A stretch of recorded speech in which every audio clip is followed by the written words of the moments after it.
Olá, queridos estudantes da mediação tecnológica, sejam bem-vindos a mais uma aula de língua portuguesa comigo, professora Márcia Ramos.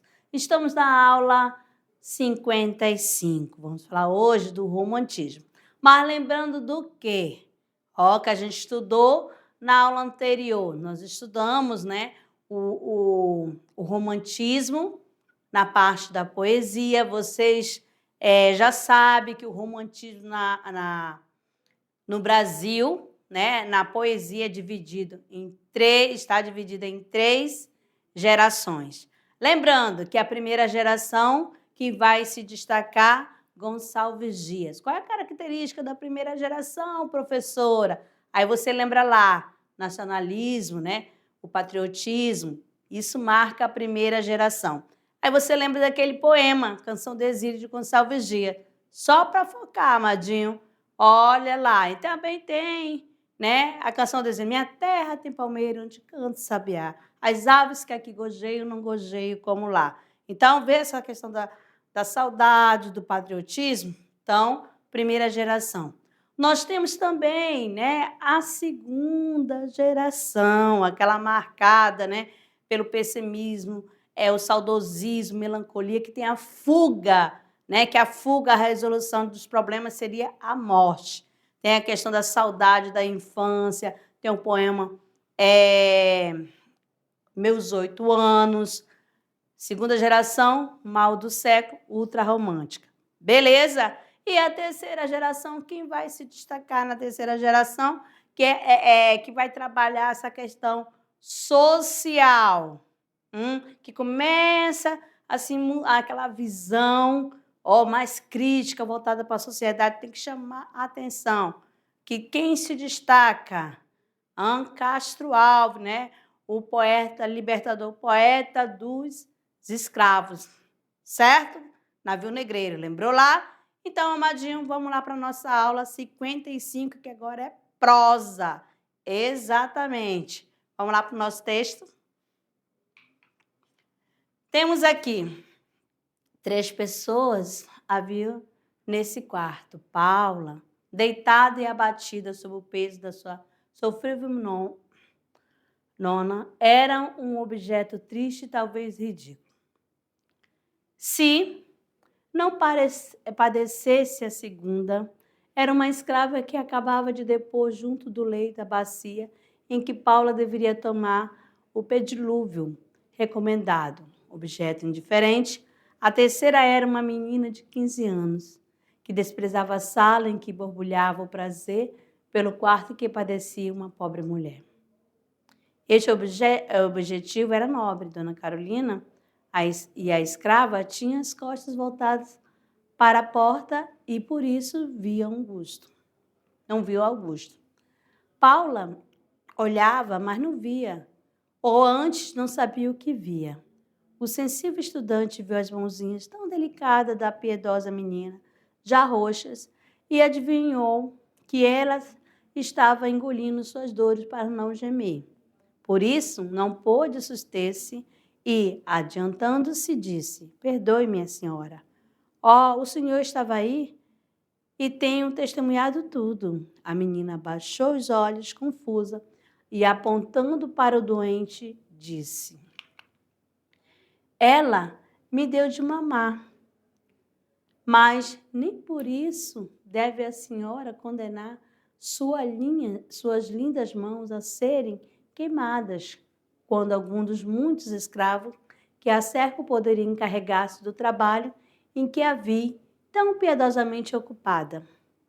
Nenhum fará com jeito, experimente. Mas a quem encarregarei? A mim, minha senhora. O senhor falava dos meus escravos, pois nem para escravo eu presto? Senhor, quer dar-me a honra de acompanhá-la até a sala?" Disse Augusto, oferecendo a sua mão direita à bela moreninha. Ela não respondeu, mas olhou com gratidão, aceitando o braço do mancebo, deixou o quarto de Paulo. Então, aqui você percebe que tem um fragmento, né, do romance de João Joaquim Manuel de Macedo, A Moreninha.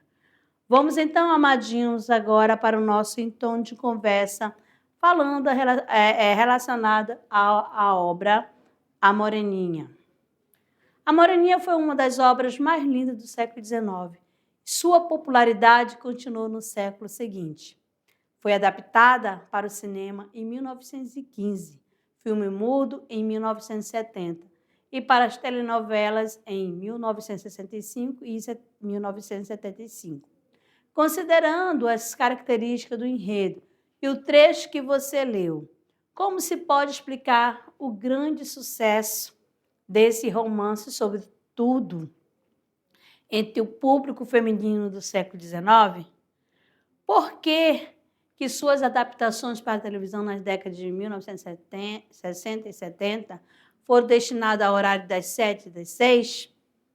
Aí um momento aí que você vem, o que está passando nesse período, você sempre fazendo essa relação com o contexto histórico. Mas aqui está o seguinte, né? Os leitores menos exigentes, leitores da época, entretenimento leve em histórias emocionantes que refletissem seus ideais de vida e seus sonhos. Certinho? Então, vamos conhecer um pouquinho de Joaquim Manuel de Macedo. Foi um escritor brasileiro da primeira geração romântica, né, em 1936 a 1952. É considerado um dos fundadores do romance no Brasil, com sua obra intitulada A Moreninha, publicada em 1844. Esse foi caracterizado como a primeira obra da literatura brasileira, uma vez que focou no retrato dos hábitos da burguesia carioca. Parte da crítica, entretanto, aponta Macedo como um bom cronista do Rio de Janeiro do segundo Reinaldo, capaz de descrever a vida social e familiar com fino senso de observação, seu estilo despretensioso e ligeiro, impregnado de um humor leve e sutil. Certo? Agora, conversando com vocês sobre a literatura, o romantismo no Brasil, prosa. O que eu quero que vocês fiquem atentos, alunos, amadinhos queridos. Quando fala dessa questão do romantismo, né? Romantismo romântico, prosa, o que isso quer dizer? Que lá na primeira geração, ou melhor, no romantismo, né? Quando está relacionado à poesia, você vai ver poemas, os escritores só vão escrever poemas. Lá tem aquela divisão que já foi falada aqui, né? Poesia, aí você vai ver o quê? Primeira, segunda e terceira geração. Qual o foco de cada período? Quais são os autores da primeira geração? Quais são as características, né, relacionadas ao romantismo? Aí você vai buscar isso dentro da poesia. E quando fala poesia, já sabe que é poema feito em verso. Já a prosa é diferente, né? Vai ser contada em linhas contínuas. Prosa vai ter parágrafos, certo? E esse, quando fala prosa, esse romance quer dizer as obras. Vocês não leram lá na primeira unidade José de Alencar com Iracema? Né? E tanto que lá dizia assim, que naquela discussão que houve, aquele bate-papo entre vocês, tá certo? E com a gente também, no dia do nosso clube de leitura, você fala, é uma prosa poética. Por que essa prosa poética? O que tem a ver? Porque ele vai contando, faz uso, José de Alencar fez uso, né, dos recursos estilísticos, as figuras de linguagem.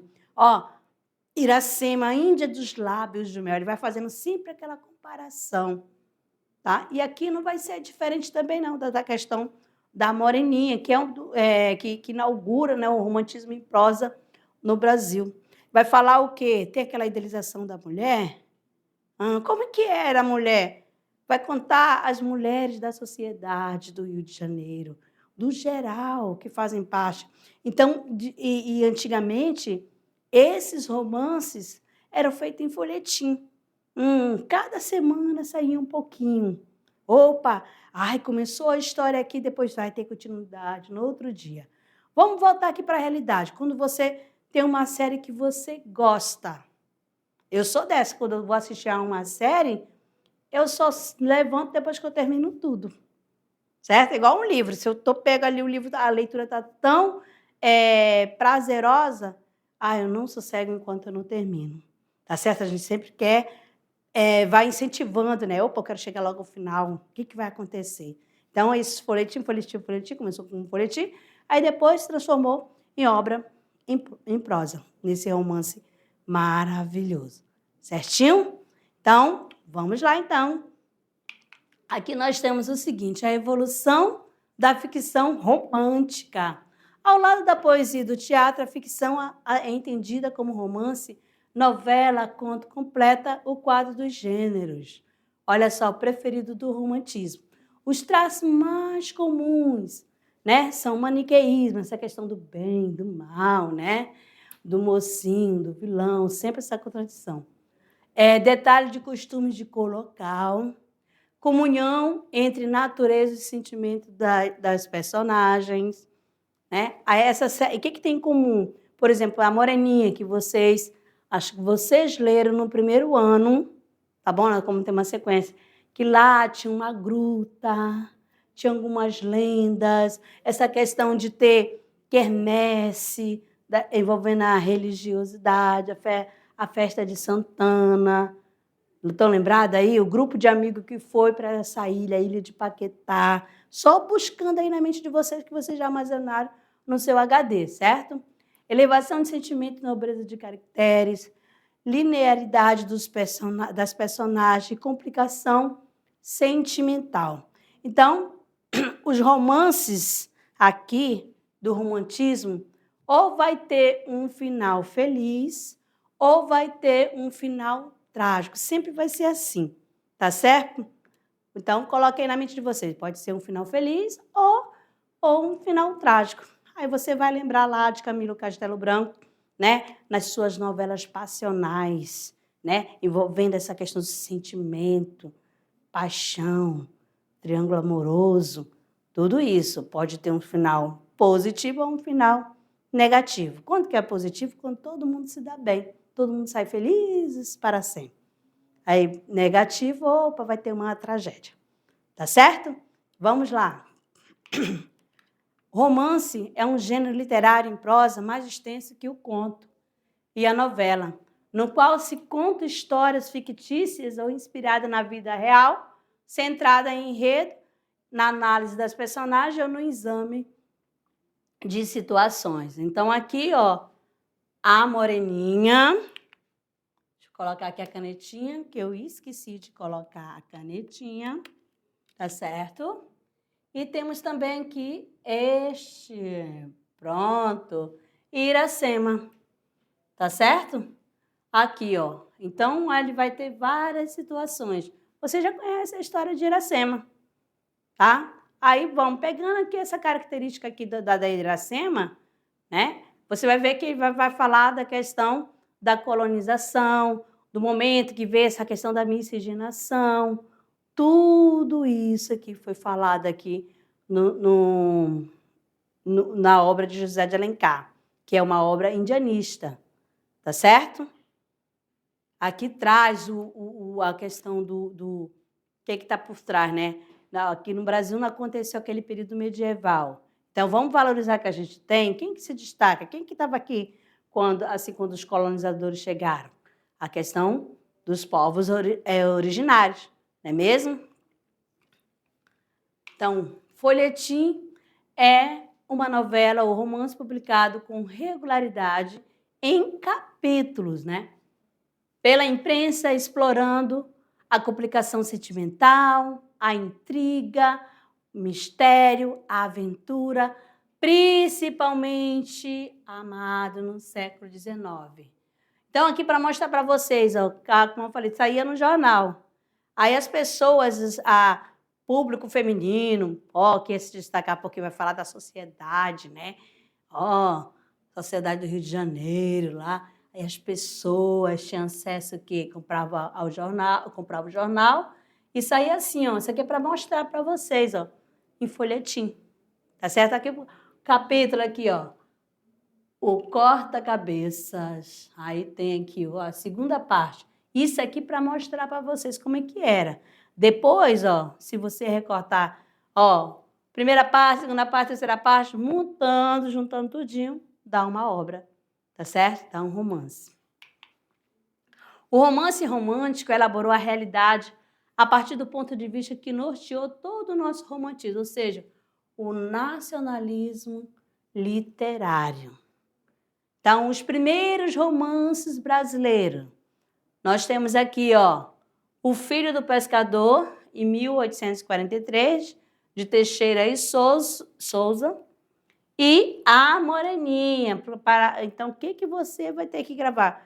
Aqui, ó, conforme a banca de alguns concursos de Enem, essas coisas assim, ó, ele vai considerar que a Moreninha que foi o primeiro romance, tá bom? Brasileiro, ó, em 1844, escrito por quem? Por Joaquim Manuel de Macedo.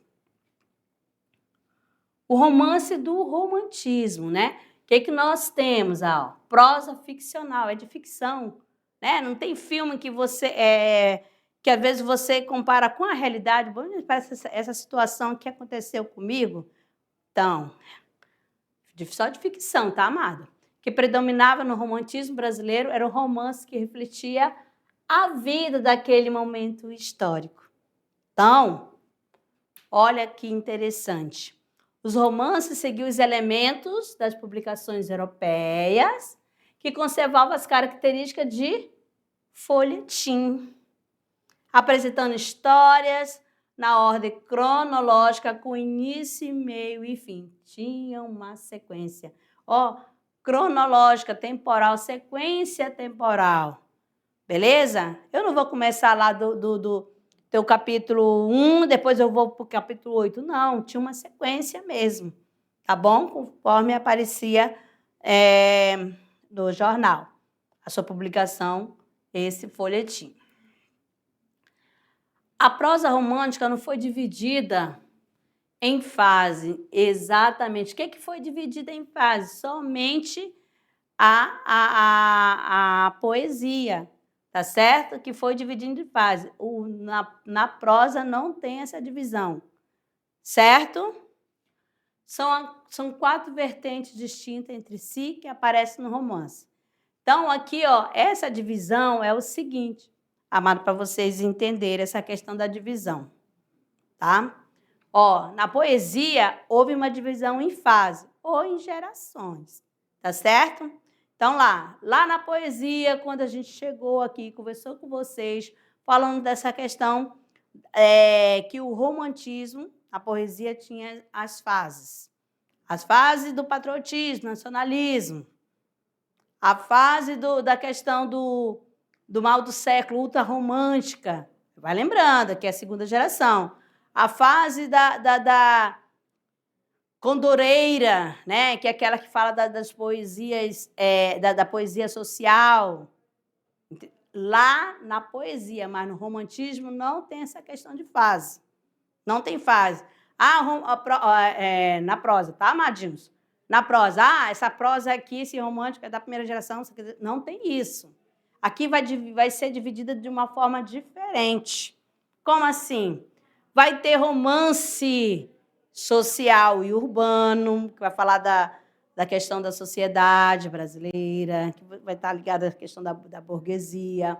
Vai falar da questão do romance regional, do romance indianista. Aqui vai ser a do romance histórico.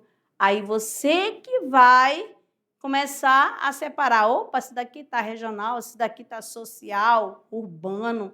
Opa, esse daqui já está mais para o lado da história, mais histórico. Entendeu? O indianista não tem para ninguém não, que só é quem? José de Alencar. Certinho? O José de Alencar, um fato interessante para passar para vocês, que ele fez romance social urbano, ele fez regional, ele fez histórico e ele fez, né, também indianista, certo? Vamos lá, acompanhando na tela. Aqui tem o seguinte, romance social e urbano. Os romances urbanos do romantismo tematizam a vida urbana e relatam as particularidades do cotidiano da burguesia, cujos membros se identificam com os personagens. Certinho? Então, aqui quais são os temas e características desses romances? Nós temos aqui, ó, melodramática, amor idealizado, a mulher idealizada, público-alvo, feminino, exatamente. Espaço da ação, Rio de Janeiro. Divulga os valores morais burgueses, representação dos costumes da elite burguesa. Herói ou heroína enfrenta obstáculos para encontrar a felicidade, amadinho. Sempre assim tem algum obstáculo, certo? Aqui para vocês, né, mostrando essa questão social, essa questão urbana, a Moreninha se destaca.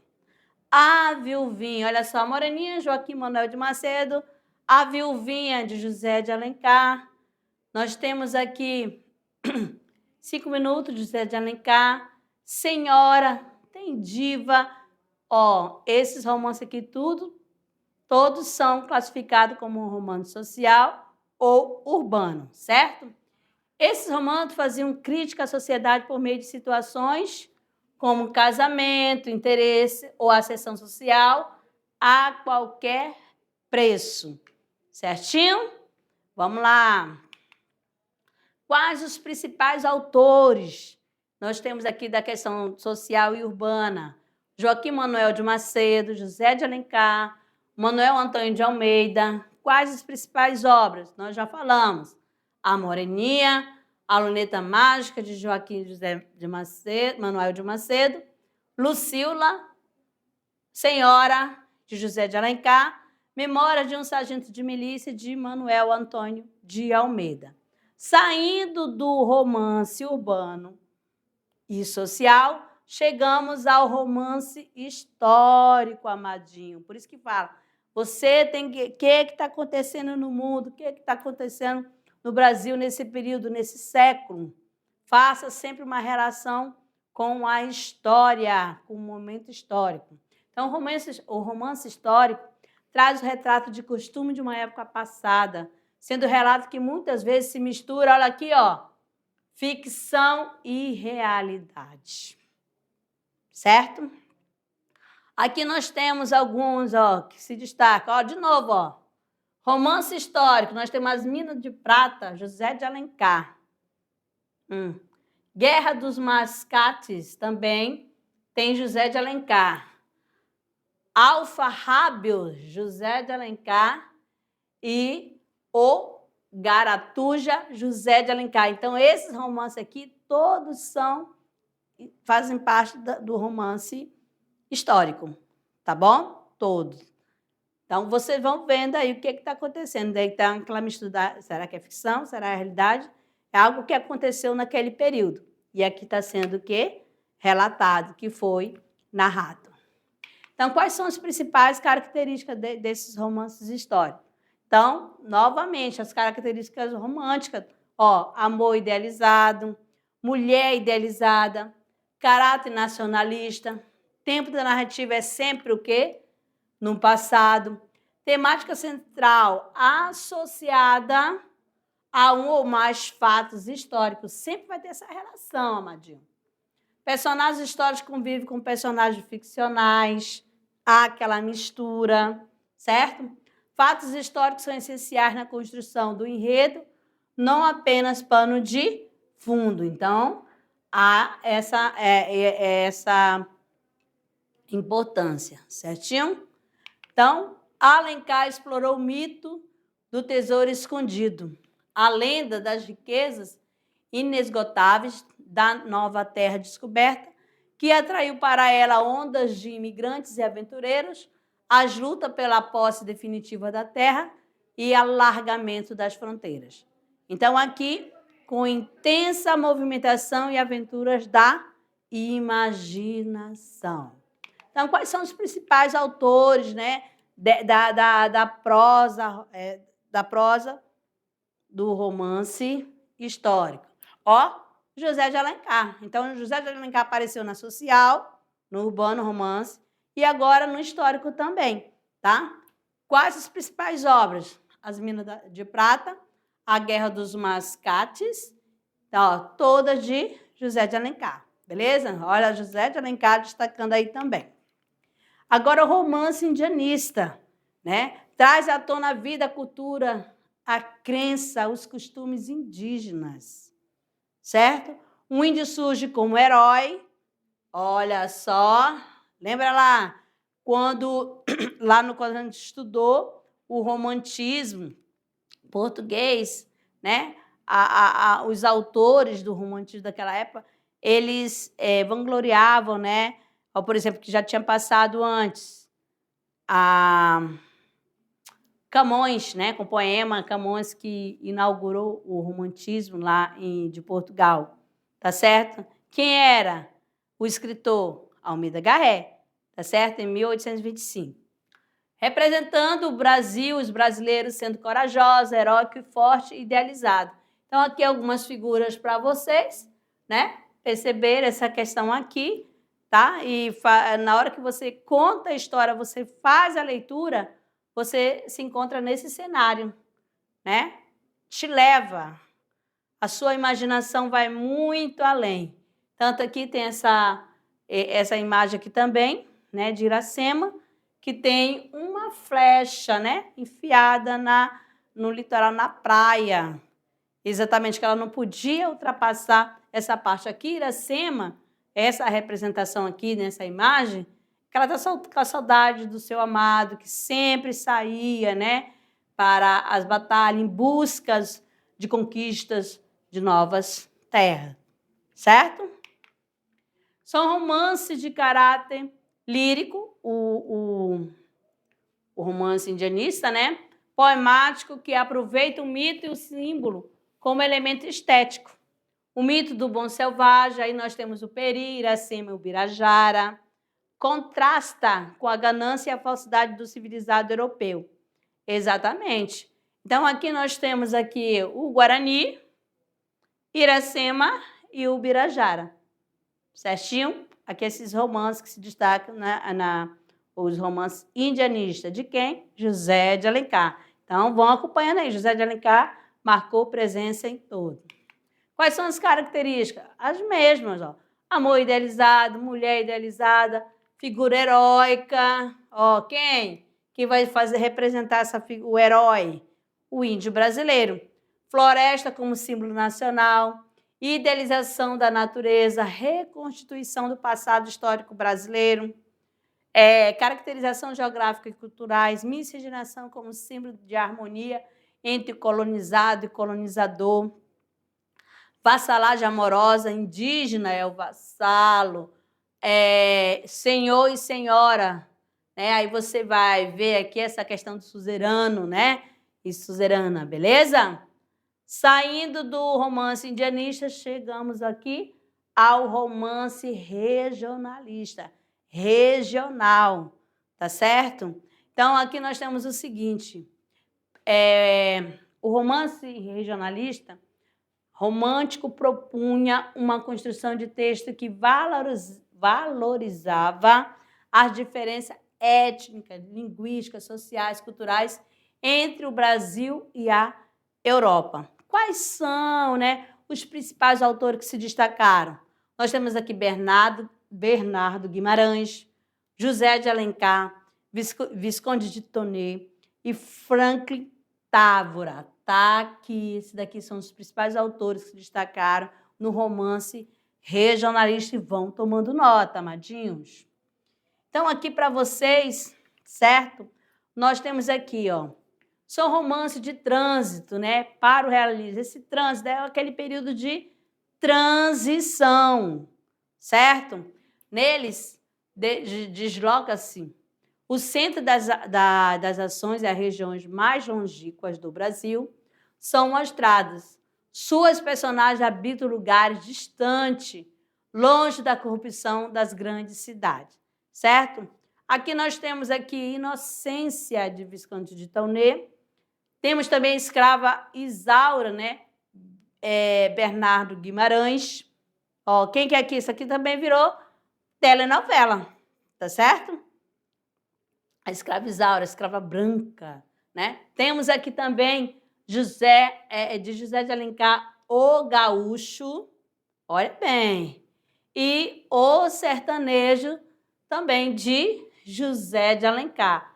Aí você vê, né, essa questão aqui, ó, o sertanejo, olha só, para lembrar o sertão, o gaúcho aqui, ó, tudo essa questão regional, beleza? E quais são, né, as características, quais são os temas, né, que estão envolvidos aqui? Aqui você vai começar a identificar, ó, amor idealizado, mulher idealizada, uso de termos regionais, tá certo? Herói nacional é o homem do interior, exatamente, diferente lá do indianista, que é o índio, tá certo? Características culturais regionais, paisagem e personagens típicos de regiões brasileiras, sociedade rural patriarcal com valores distintos da urbana. O herói é um homem rude que enfrenta as dificuldades do espaço em que vive. Aqui nós estamos falando do quê? Do romantismo, né? Do romance regional, tá bom? Vai pegar as características, né? Dos lugares, né? Do espaço onde acontece essa narrativa, onde essa narrativa é narrada. Para a ficção ficar muito parecida com a realidade, vai acontecer o quê? Essa questão de pegar elementos linguísticos, tá certo? Para marcar a região. Quais são as características dessas regiões? Certinho? Então, nós temos aqui quais são, né, os autores que se destacaram. Olha aí quem está presente, José de Alencar se destaca. Então, você vira aí, ó, José de Alencar no social, né, que é urbano, no indianista, no histórico, certo? E no regional. Então, aqui nós temos Visconde de Taunet, Franklin Távora, Bernardo Guimarães, Maria Firmina dos Reis. Quais as principais obras? Ó, o Gaúcho, o Tronco do Ipê, Tio e o Sertanejo, José de Alencar. Inocência, Visconde de Taunet, o Cabeleira, de Franklin Távora, a Escrava Isaura, de Bernardo Guimarães e Úrsula, de Maria Firmina dos Reis. Certinho? Então, aqui para vocês, né? Reforçando. Quando fala em prosa, não tem divisão em quê? Em fase, nem em gerações. Tá certo? Quando que vai ter essa divisão, professor? Somente na poesia. Não, quais são as fases? Né? Quais são as gerações? Primeira, segunda e terceira geração. Aí você vai lembrar que o que se destaca na primeira? O nacionalismo e patriotismo. Aí quem vai lá? José de Alencar, não.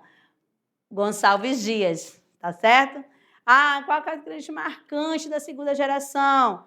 Melancolia, o pessimismo, né? A questão do mal do século, a geração ultrarromântica. Exatamente. E a terceira geração, nós temos o quê? Na poesia, amado. Na terceira geração, então, essa questão da poesia crítica social, fazendo um alerta à geração condoreira, terceira geração. Quem vai se destacar na terceira geração, amadinho? Quem? Castro Alves, poeta libertador ou poeta dos escravos, certinho? Então, amadinhos, ficamos por aqui com a nossa revisão do romantismo em prosa. Lembrando que tem o romance urbano, social, temos o histórico, temos o regional e o indianista. Qual é o escritor, o autor que se destacou em todas esses romances, no romance? José de Alencar. Certinho? Até daqui a pouco com a nossa revisão.